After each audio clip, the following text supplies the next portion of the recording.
Cool. So I'll start that again. Welcome everyone to Women in Motion meeting number 7, directing. This is my favorite one for reasons because I want to be a director. So I'm very excited for everyone to be here at the moment. Again, can you guys scan the QR code down there just to take attendance for this meeting? We're now at the point where we're almost at, if you've attended every meeting so far, you're almost at 70%, I would believe, Kat. Is that correct? Because it's 8 meetings, basically. Yeah. So just remember that like the attendance is really important. If you've missed a meeting and really want to get the credit, you can go to our YouTube and rewatch these recorded meetings. Then another reminder as well, if you guys want to earn credit, you have to register for the Women in Motion class. The deadline for that is today. We've posted the instructions on how to do that on our Instagram, and you can stay behind afterwards if you want us to walk you through it.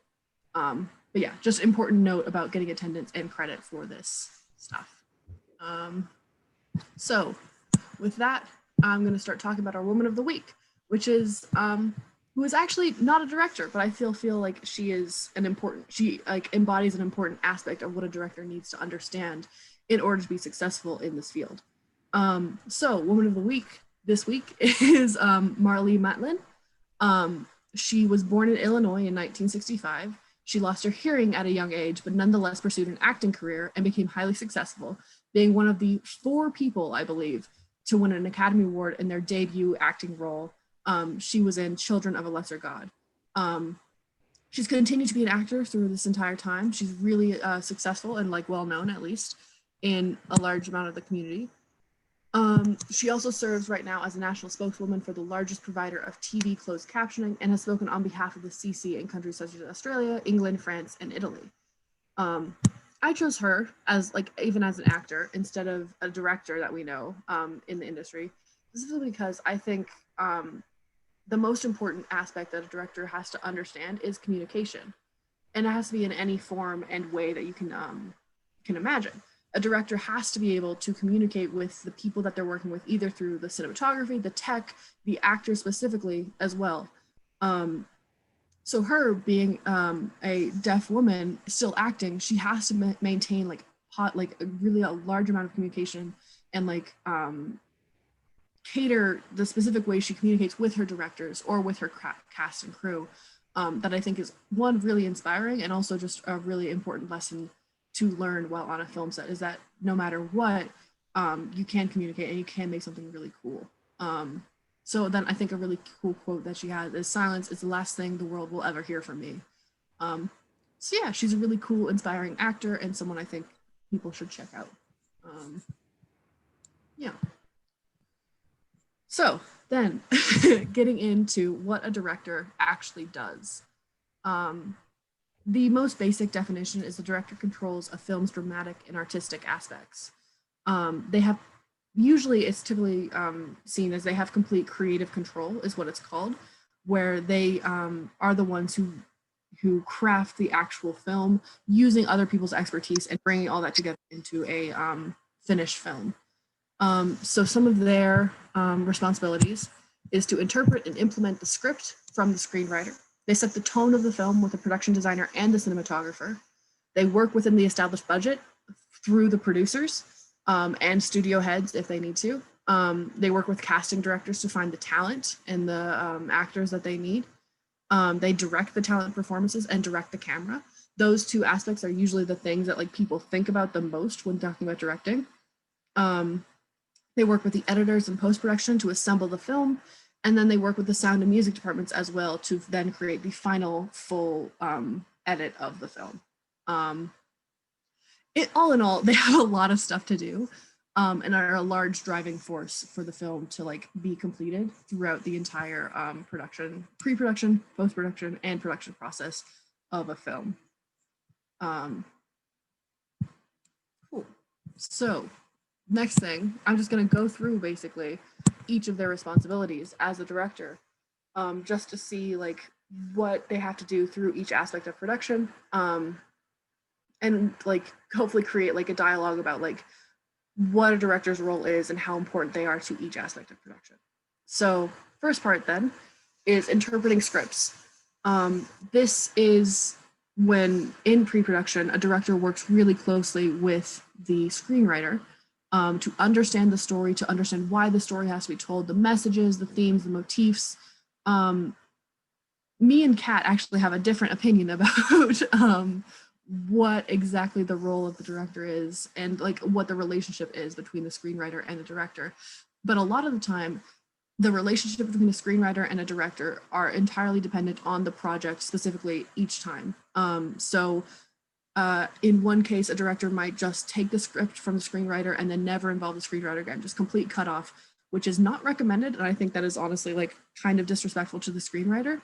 But then there's the opposite end of that where the screenwriter tries to control way too much during production and is upset when the director changes anything about their script. So a lot of the time with this kind of working relationship, there has to be a balance between the two, where the director is allowed where the director is allowed creative control, and the screenwriter is also allowed to be like a consulting force within the story. Wow, I lost my train of thought again. So yeah, commonly within the industry, screenwriters are considered consultants during the production that the director can then use as a resource. And then directors will ask the screenwriter then for like rewrites of the script and stuff like that. The director should not actually like be the one to rewrite the script, unless we go with the role of the writer-director. The writer-director is an interesting kind of role for someone to play, I think. They typically are seen as like auteurs, or someone who is like has complete creative control of a story, and like are seen as like the ones who like create and fully like implement the story as well. I have a lot of opinions about writer directors. And I think like it is usually the role that a lot of film students want to be at some point in time. But I also think it's so important to not lose the idea that the collaboration between a separate screenwriter and a separate director can really create something really valuable. Because collaboration, I think, eventually creates a more creative and more inspiring story at the end of it. Yeah. Can I just jump in for a second, Julia? Go for it. So on the EIV show I'm working on right now, our director and screenwriter is the same person. And I think I've kind of had this insight working closely with her and seeing the like successful things that can go on with that relationship, and also the huge challenges that she's dealing with, because she's like, I would need to direct the camera, the actors, and keep in mind everything that I've written down in this script and everything we need to know. And she's also producing on top of that, so she has like a lot going on. And I think sometimes it's really beneficial to keep directors and screenwriters separate, just because you get to collaborate and also you get to focus on the niche that you want to focus on. You don't have every single thing, that you have to worry about. And also like collaborating is really fun because it's like you get to see a different take on something you may have never even thought of. Yeah, for sure. Thank you, Emily. And then there are sometimes when like creative differences are sometimes too like collaboration like kind of falls apart, which is like the downside then of like having like a separate screenwriter and director. But those cases are rare and are usually either settled by the producer or the person giving the money. But in general, I think collaboration is far more valuable than having just a singular voice talking about film, because film in general is a collaborative process. So, yeah. So then moving on to the next thing that the directors are responsible for, they're responsible for setting the tone of the entire film. So they establish the vision, as it's called. It's very similar to what we were talking about before with both cinematography and production design. The directors are simply the ones that like funnel those creative energies in the same direction. So a lot of the time I see directors as the ones who are less like making specific decisions and more of the ones who are like leading others to make the decisions that they want to make, which is, I think, is an important distinction. So they lead the cinematographer to make the decision of like where the camera should be based on how they've established the vision beforehand. Same with the production design, same with the talent. They're a guiding force, less of a commanding force, which I think a lot of the time with directors, it's a very hard line to again balance on, because there is a time for making really hard and important decisions about tone and saying, no, do this. But then there's another time where you give the people you're working with the freedom to create stuff as well. The director cannot be the only creative person on set, or else a film will fail. And creativity needs freedom and needs the ability to like experiment with stuff in every aspect of a film. So when they're setting the tone, I see what the director does as more of like a series of conversations with each of their key crews in each of aspect of production. So like you meet up once and you like say, here's some references, here's something that I enjoy, please work with this and come back to me later and we'll talk more. It's just, you never stop communicating and you never stop like speaking about stuff with your key crew and key like talent, or else like the film will stagnate and eventually become like either one voice or too many voices at once. So the director just has to balance it out. The director has to balance it out and then bring them all together at the end, I think, which I think is like the most important role of a director. Whew, okay, so next, another role that the director has is to coordinate with the producers. An interesting little note about how directors coordinate with producers is that it's very different sometimes between television and film. And even though right now television and film have like slowly been converging because of streaming and because of different changes in the mediums, like it's still fairly like separate. So a common kind of quote that people talk about when talking about the directors and producers in film and TV is that film is a director's medium and TV is a writer's medium, or a writer's and producer's medium. So in TV, a series showrunner is considered the top producer on the show, or sometimes the top writer on the show. Typically, they're the show's creator or primary writer, producer. They have much more creative control and responsible for the completion of the project. So they're the ones who would go to the studio and say, here's the project. Or they'd go to the studio and say, we didn't make the project. And the studio would be like, you're responsible, this is your fault. Kind of like that's their job description. With TV, then it's not uncommon for there to be multiple directors. A producer or a writer can then hire like a lot of people in to become a director for like a single episodes. I believe The Mandalorian, the Disney Plus series, had 6 directors for their shows. I might be wrong about that exact number, but like that's very common. So that, but in that relationship, then the director is moving into a already established cast, already established crew with a production and a producer and a writer that already have established basically the tone. So the director then has a much more limited creative control with like how exactly they want to implement the script. Yeah, Kat? I am showing there. If you are interested in the TV side of this and that whole concept, there's a really great documentary. It's called Showrunners, The Art of Running a TV Show. And it really delves into how showrunners operate and the different things that they do. So typically the showrunner, as Julia mentioned, is typically the writer, actually. It depends. Usually the creator is the one who takes on the role of showrunner and they write most of the scripts, and they'll eventually let people in the writer's room begin working on scripts. This is a really great documentary. It has people like Josh Whedon, if you know Firefly, Buffy the Vampire Slayer, J.J. Abrams talks about Lost, Hart Hanson of Bones, and you get to kind of literally follow them through the writer's room and in their meetings with producers and how all that works. So if you're interested in it, highly recommend watching that. Thank you, Kat. Yeah. Yeah, so I think I misspoke with that, and it's usually the writer who is the showrunner and not the producer. I apologize for that. So then with film, the relationship is very different. A film director is responsible for the completion of the project now instead of the writer or the producer. They would be the one who the studio would blame if the project fell through. Usually they have almost complete creative control over the film itself, and have a lot more room to experiment and try stuff out during a feature film or a like short film rather than a TV series. And usually they're the ones who are credited with the success or a failure of a film, and in a large part because we associate like directors a lot of the time with the film so much more closely than any other role on set. Yeah. So then a film producer then acts as like a liaison between the production and the production company. They maintain budgets, general logistics, much more similarly to what we were talking about before in the producing meeting. I find that this like separation between film and TV is pretty fascinating, specifically because like I never really thought that it would have to be so different. But just the ways that like the distribution and the general ways that people receive these kinds of content is so different depending on like what medium it is, that it eventually like it does make sense why this is such a separation between the two. Yeah.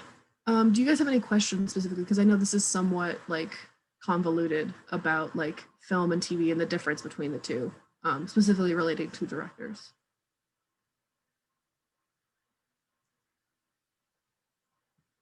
All right. Cool. Next thing then I want to talk about is just how directors find talent. This is through casting, crew calls, auditions, stuff like that. Or not crew calls. This is through casting and auditions. And there is like a fairly like standardized process for how to do this. But casting directors are usually the ones that they go to find the first initial wave of candidates for their talent.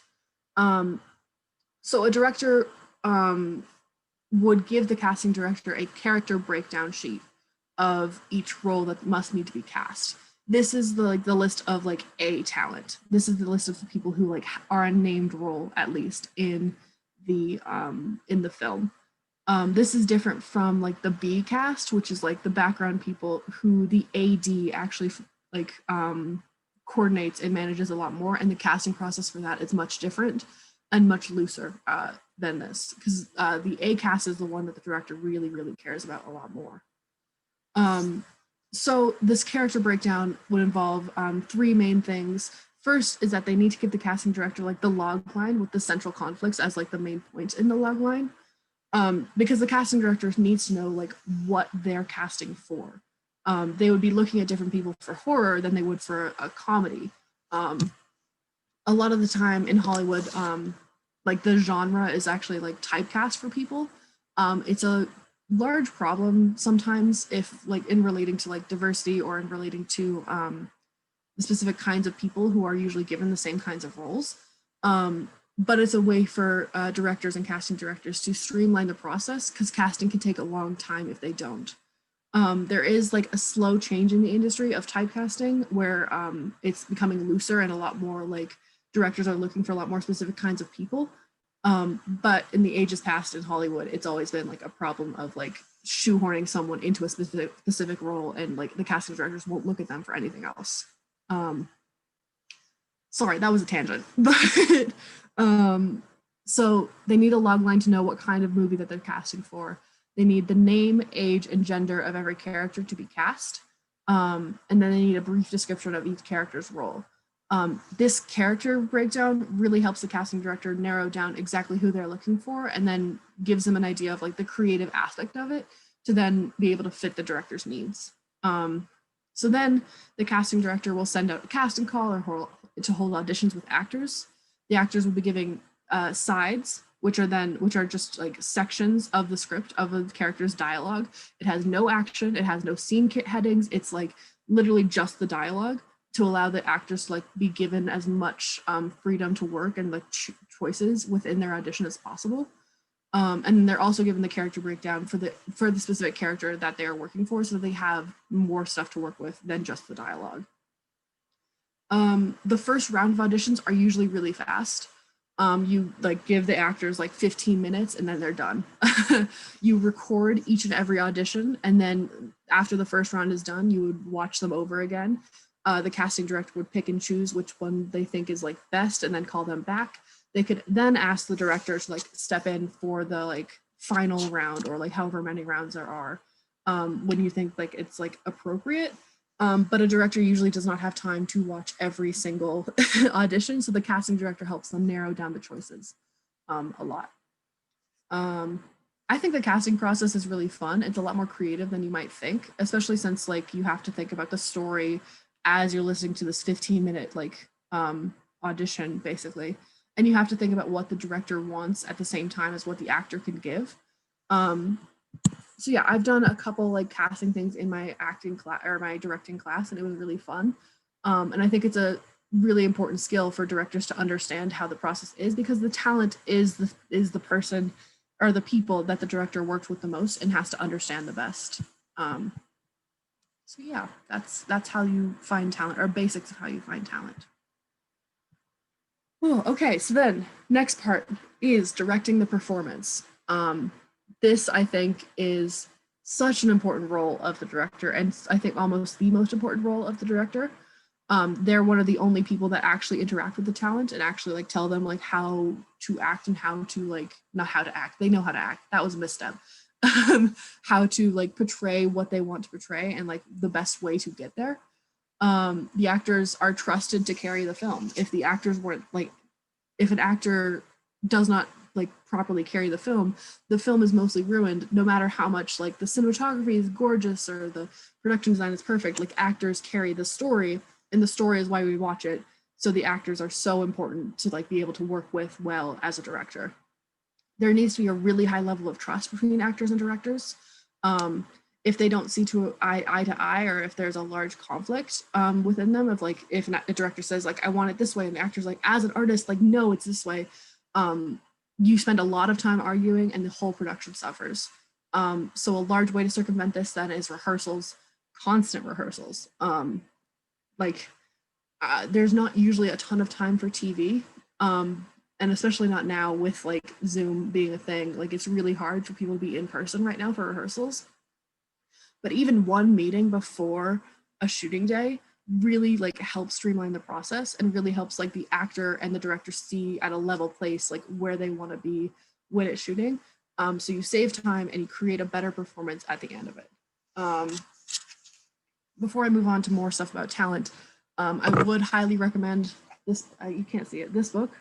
It's written by an Emerson professor, and he teaches a course called Directing Actors for the Screen. He's one, a wonderful person, and two, really knowledgeable about how you can properly like bring out a performance as a director from the talent to making it the best like kind of performance that you can.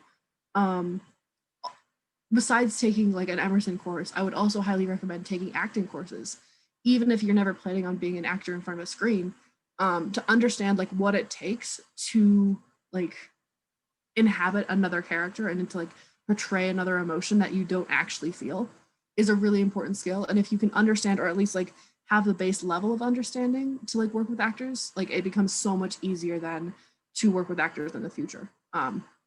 So yeah, I recommend those kinds of classes just to like really focus in on like how talent works and how you can interact with them as directors. So speaking more about how to interact with actors and stuff like that, one of the worst things as a director you can do or say to an actor is like speak in a goal-oriented way. The example here is saying, I want you to cry in this next take to your actor or to someone, and say like, that's how you direct, versus saying, this next moment is a moment of like heartbreak because of, and then you provide the context of why they're doing it, and then saying, can you show us how your character will react? One of these approaches only takes into account like the surface level of a performance. You can tell someone, hey, I want you to cry, and they're like, what? Like, I can give you that, but what's the emotion behind it? What's the reasoning? Am I really a character that cries, or am I a character that like would hide it behind like steely eyes? Like there's nothing more than just the action of crying, which gives the actor really nothing to work with. The other one works with like the motivations, the story, and it like gives them the freedom to then actually act, instead of just being told like, go here, do that. They're told like, be the character and feel the emotion that the character feels, and let us capture that, which I think is a really important thing for directors to understand, because you can't work with an actor without respecting what they do. If you just say cry, or they just say like laugh because you think it's funny, like you have to have more understanding of what the character is and what the actors have to do to become that character in order to be like an effective director. So one thing that the teacher who wrote this book said is action verbs are really, really important. So instead of saying be sad, be cute, be happy, those kinds of things that are like very vague and very much like doesn't give the actor much to work with, say things, I want you to be convincing them, or energize the performance, or I want you to be insisting, stuff like that. These kinds of verbs really give the actor a lot more stuff to work with and a lot more things to like, a lot more nuance to their performance that really brings out the best of what they can do. So it's just a matter of like respecting the actor's craft and respecting how much like effort it takes to become another person or at least portray the appearance of being another person. Yeah, I think this is like my favorite part of being a director, honestly, is like working with actors and learning how much it takes to like create a good performance. But I think it's so worth it when it's done right. Yeah. So then on to the next part. So the last part was like working with directing the actors. Now we're talking about directing the camera. And since those are the two main things, we'll talk the most about these two things as well. So the director works with the cinematographer, as we talked about last week, to create the look of the film. Usually directors will provide like visual references and inspiration for cinematographers to use when crafting their shots. A couple weeks ago, we did like the mood boards. Directors can make the mood boards and hand them off to their cinematographer to give them like exactly what they're feeling and how they want the things to look. They can also give out storyboards. Whoa, I can't see that. They can give out storyboards, color palettes, mood boards, lookbooks, and location photos or blueprints, just to give the cinematographer as much stuff to work with as possible and much reference to work with as possible. A large time too, directors will say, hey, I really like the look of this specific movie. Can you recreate that, but with this twist or something like that? And just giving the cinematographers as much stuff to work with, almost the same way that you give the actors as much stuff to work with so that they then have the freedom to work within those like requirements. Both things are like respecting the craft of that person that you're working with and really understanding what it takes to like create the shot in a way that the director and the cinematographer will both enjoy. The director, when creating, like when thinking about the camera, really has to focus on like the storytelling aspect of it and like what, in which ways like the character will be shown, in which ways like you will progress the actual like narrative. While with the cinematographer, I find that they are usually more focused on the actual composition and the way it specifically looks. Which while there is overlap, those different responsibilities really helps like streamline almost the process when you're on set or when you're in pre-production planning, like what you're doing. So then the director, cinematographer, and assistant director will work together to create a shot list before production actually starts. This will just help determine like the schedule and the actual like process while you're on set, just so that you're not like going back and forth between camera setups. It just streamlines the entire process, which is really helpful. Yeah, so that's just the beginning of directing the camera. But one thing I really want to talk about, because I really love it when talking about directing the camera, are storyboards. Storyboards, I think, are really cool and a really, really good tool for the director to use. They're a series of illustrations and or images displayed in sequence for the purpose of pre-visualizing a film. So a director can draw something out and say like, here's the shot, and then here I want this shot, and here I want this shot. They can hand that to the cinematographer and then and then the cinematographer like edits through and be like, I want this added in here, or this doesn't make sense here. And it's a way for you guys to collaborate before you ever start actually filming. It saves a lot of time. It actually makes it a lot easier to have really precise compositions and really precise ways of like looking at your film. I love it too. I love it. So I love storyboarding a lot. I've done storyboarding a good amount at my time at Emerson. And it, in general, is just a great way of like seeing the film before the film is made, almost. So I have a couple more examples of storyboarding that I love. This one on the left is actually a storyboard from the movie Parasite. Bong Joon-ho actually storyboarded the entire movie. Some directors will only storyboard like specific sequences or specific action things that they want to like portray in a specific way. But he has this, Bong Joon-ho has a book literally of his entire storyboards that you can buy. I highly recommend it. He has really, really insightful like notes on the side when you translate it. Yeah, I think he's a great director, and a large part of that comes from his like precise detail in his storyboards that he then follows to almost to a T in his actual film. So yeah, more examples. One on the left is from Jurassic Park, the Velociraptor scene when they're going into the vents. And then the one on the right is one from Iron Man.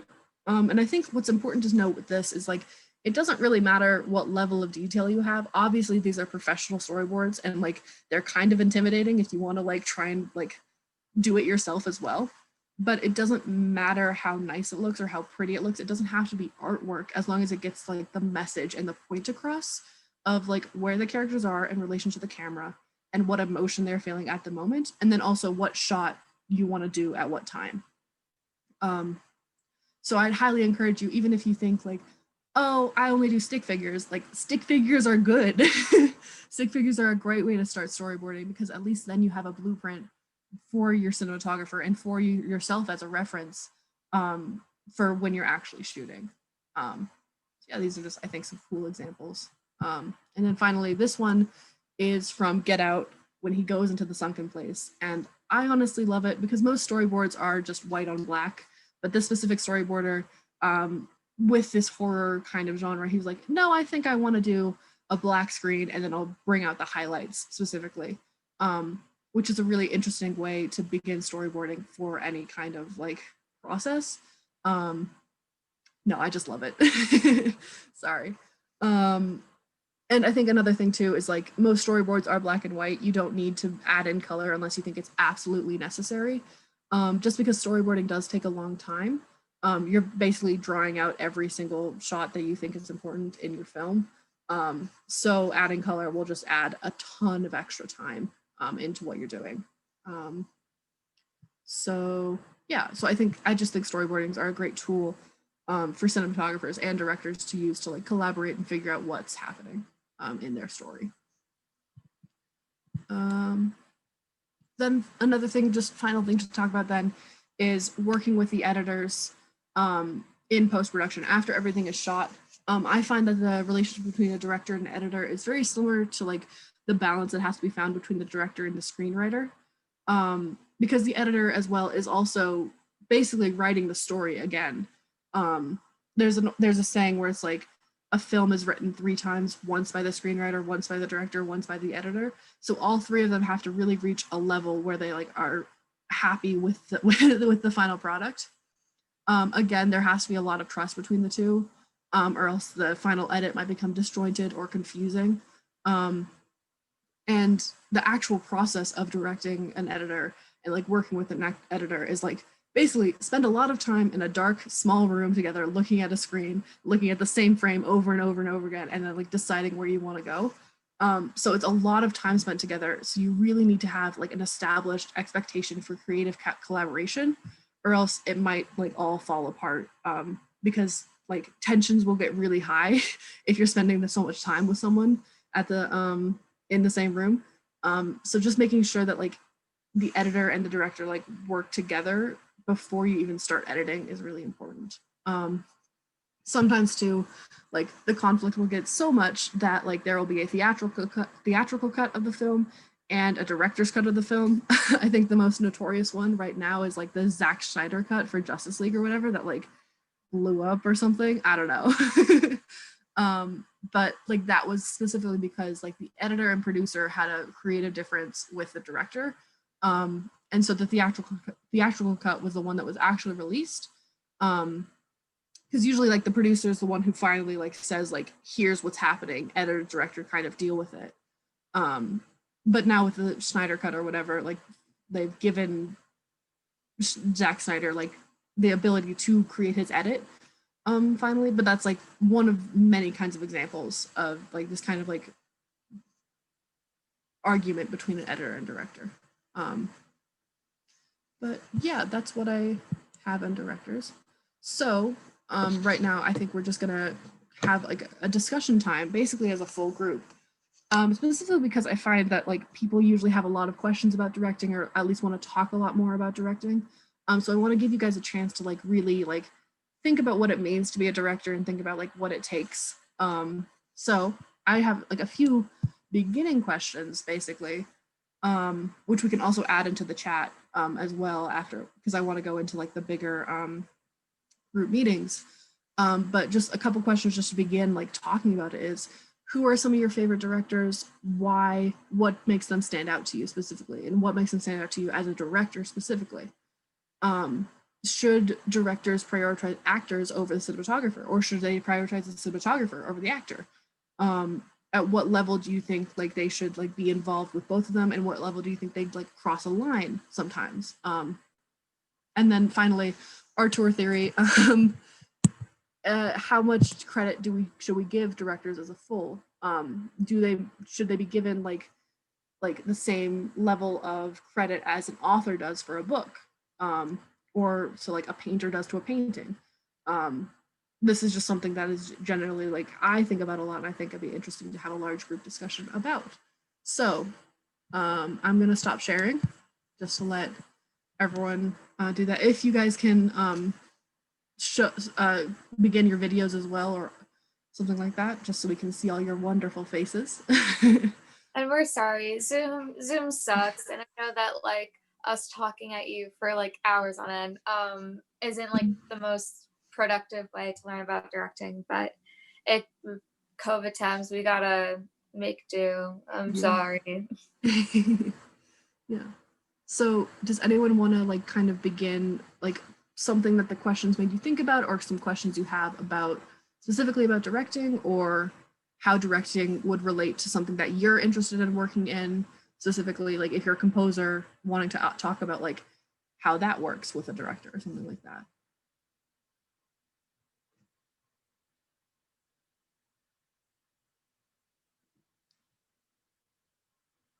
No, nothing. No one wants to, no one's interested. Oh, Hi. Georgia. Can you guys hear me? Yeah, very faintly. Oh. Okay. So with the like auteur theory, it's just hard because you don't see everything that happens behind the scenes. Mm-hmm. Because even if like a director has like a brilliant idea, it's kind of up to everyone to carry out that idea.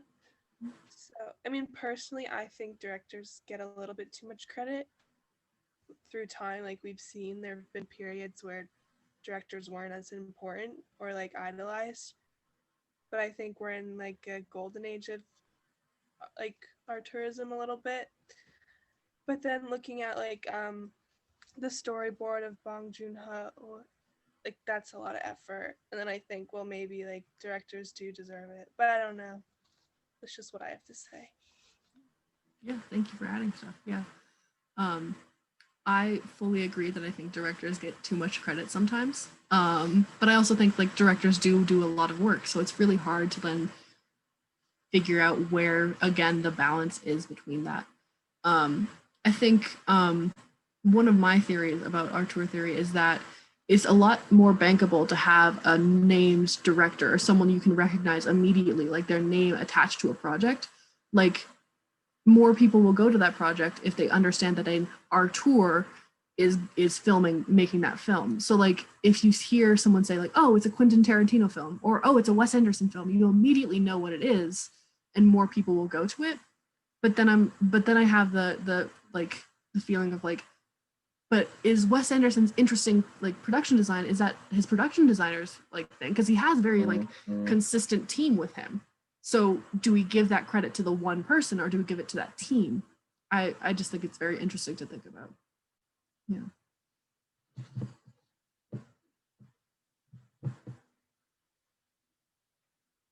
What about you? Anyone else? I will call on people.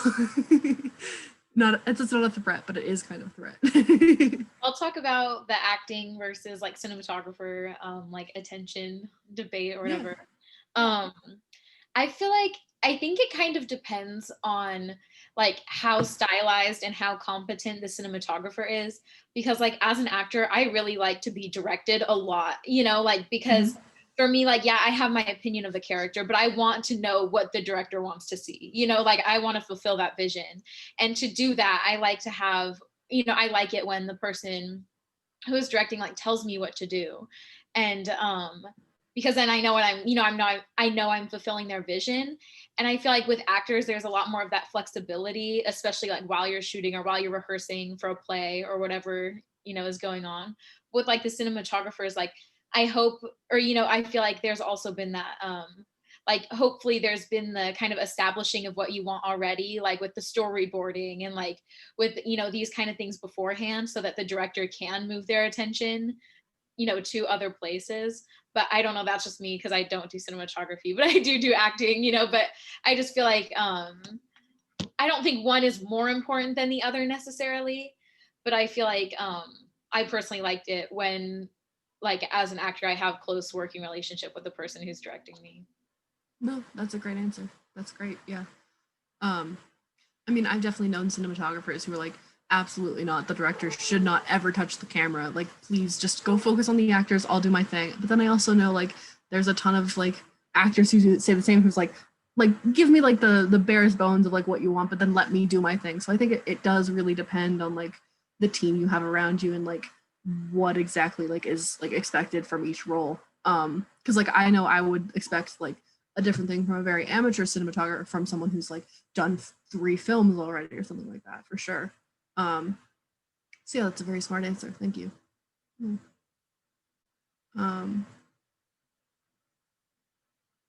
So I guess I could also talk. Me and Kat have gotten into this debate a little bit already, but I figured we should have you guys also put in your 2 cents. But I have a different opinion on this because I consider myself more of a director. And then Kat, I believe, has a different opinion on this because she considers herself like a screenwriter. She is a screenwriter, sorry.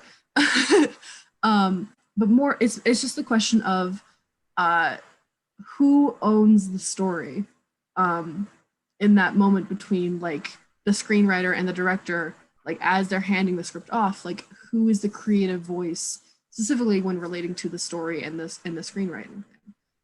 For me, I say that the director is the one who brings the screenplay into existence as a film, meaning that they have to understand the screenplay almost better than the screenwriter themselves because they're creating the practical aspect of it. Kat, if you want to give your side of it. So, I mean, we slightly agree in some ways and slightly disagree, I guess, maybe in the wording and the semantics of it. But obviously, once the director has a script, he or she is the keeper of the script. That's what Ron Howard says. So they then have the creative control to interpret that script and work with it and revise it alongside the screenwriter. But I think the debate we really got into was who should understand the story more. And from the writing perspective, I think that going into writing a script, the screenwriter should obviously have a full understanding of what they're writing and the story, and that the director should have as good of an understanding as the writer, but the writer will always inherently have this greater understanding because it's a product of their own imagination. And then it's the role of the director to interpret that and become the creative voice and interpret it and transition that to the screen, but that their knowledge of the story, maybe they will eventually have the same knowledge as the screenwriter, if that makes sense. But I don't think that they necessarily are going to have a better understanding. I think where I'm kind of on the fence about this then would be more of like, is the story the screenplay or is the story the film almost? Because like there might be the initial story of the screenplay, but there's a lot of the time when like the directors and then like the collaboration that is like once you bring a screenplay into like an actual production, like there's a lot of change that happens within that like process. So while the director is the one like facilitating that change, does that mean that the story changes enough that it then becomes like they understand it a little bit more specifically? Like I guess what you're taught as a screenwriter is that your story should be solid enough that once it goes into production, it maintains its integrity, that it doesn't really need as many changes. So maybe that is dependent on the level of the screenwriter and the relationship they have with the director. But as a screenwriter, you should always strive that your screenplay is so solid and your story is so well written that once it gets handed to the director, they don't need to do massive changes, that it is as it is can be translated to the screen. And I guess that really does depend on the skill of the writer and how the director interprets it and what the director thinks of it. But yeah. I want to open that discussion up to the group. What do you all think specifically, and like bring in your own perspective about like this kind of like topic?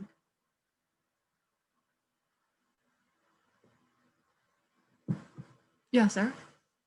Well, I could also be biased because I'm also like a little rising director, but was trying to wrap my head around what you guys were saying, and I think the way that I see it is that like, well, obviously legally, the screenwriting, I mean, the script belongs to the screenwriter. Like that's all in their possession. There's that. But I guess in terms of creative control, um, I mean, I feel like when you're writing a script, you already know that you're going to be giving it to someone else or shipping it or like selling it to someone else in order for it to become a production. And writing and directing are two different artistic mediums.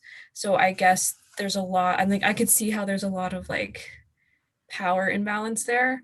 But I guess it really does just depend on the people and like what their relationship is, because I feel like a director should be willing to listen and be willing to like work with the writer directly and not really like take over, because even though the director is like top like the number one role on a set, it doesn't mean that they should be entitled to changing every last detail. So I guess it really does depend on what it is and how they communicate.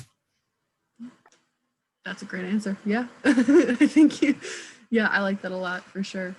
Yeah, does anyone else have things they want to say about this topic or any other kind of topic that we've talked about so far?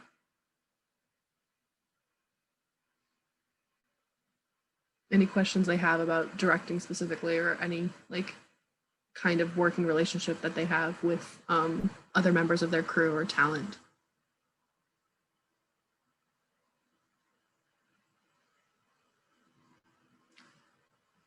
All right.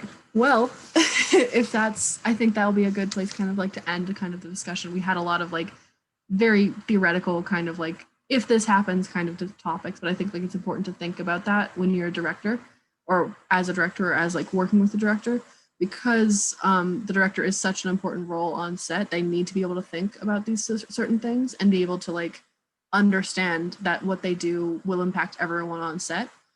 So these kinds of questions and these kind of discussions before a production starts, I think, are pretty important sometimes when beginning a process. So I think then to end it off, I think I have one event to share with y'all, and it's a crew call for Pantomime in the Park. Wonderful short film. Crew and cast call is open on the 23rd. Highly recommend you guys go check it out and try to join this project. It's being funded by Women in Motion, and it's a really fun story. Email Emily or Emma to join this, or scan the cast and crew call QR code. I'll give you guys a second to do that if you're interested. I'm gonna have a quick thing to say before we close. Oh, for sure, go Kat. So we should have made a slide, but we didn't. But we have created merchandise for Women in Motion that you can buy directly through a site called Bonfire. So right now we have a sweatshirt that's available. It's a crew neck sweatshirt with our logo on it. And I can put the link in the chat. Just give me one moment. And then we're also going to be coming out with masks and other types of t-shirts and things so that you can rep Women in Motion. Yes, indeed. We're very excited. We've been having trouble with merch like for the past like year and a half. So we're very excited to hopefully get you guys some like an opportunity to finally get stuff. So yeah. Kat, did you put the link into the description? Right now, hopefully this works.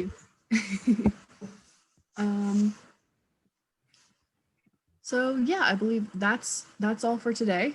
Thank you guys so much for coming. We really appreciate it, and you guys are always fun to at least talk to.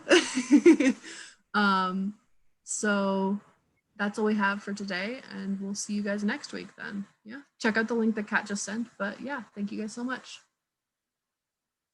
Bye.